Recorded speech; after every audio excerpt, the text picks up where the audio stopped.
এই যে বাংলাদেশি শোন, কে ধারাই পাল আজ এত গরম কে? শুনছিলাম যে মুসলিম মুসলিম ভাই ভাই ফিলিস্তিনি যে ভাইরা মারা যাচ্ছে, তাতে আপনাদের কি পদক্ষেপ? আমার কোনো পদক্ষেপ নাই।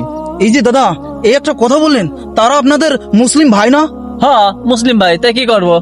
এই যে ইহুদিরা চান্দি ছুলা বান্দির বাচ্চা এই যে মুসলিম ভাইদের পর অনেক অত্যাচার করছে, কিন্তু আপনারা কি কিছুই পদক্ষেপ নেবেন না দাদা? এই তোর এত পদক্ষেপ নিয়ে ভাবা লাগবে না, চেঞ্জে যা।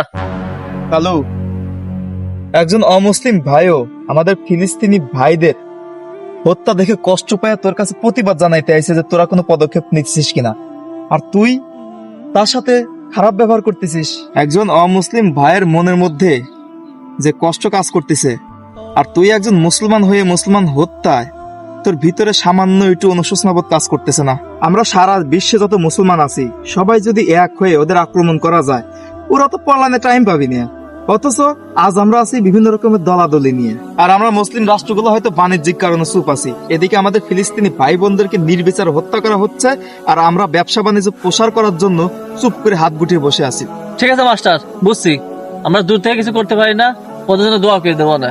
ঠিক আছে, দোয়া করে সমস্যা নাই, কিন্তু এটা মনে রাখো, দোয়াতেই যদি সব সমস্যার সমাধান হইতো তাহলে হযরত মুহাম্মদ সাল্লাল্লাহু আলাইহি সাল্লাম যুদ্ধ করতেন না, আর তিনি ছিলেন সবচেয়ে বড় মুস্তাজাবুদ দাওয়া। আমাদের লেভেলটা কোথায় ছিল, আর আজ আমরা কোথায় এসে পৌঁছেছি? আমাদের তরবারিগুলো বিক্রি করে দিয়ে আমরা তসবি কিনে তসবি পাঠ করি, জিকির করি, আর জান্নাত খুঁজি। জান্নাত এতই সহজ। আর শুধু দোয়াই না, দোয়ার সাথে মনের মধ্যে জিহাদের তামান্না আনো।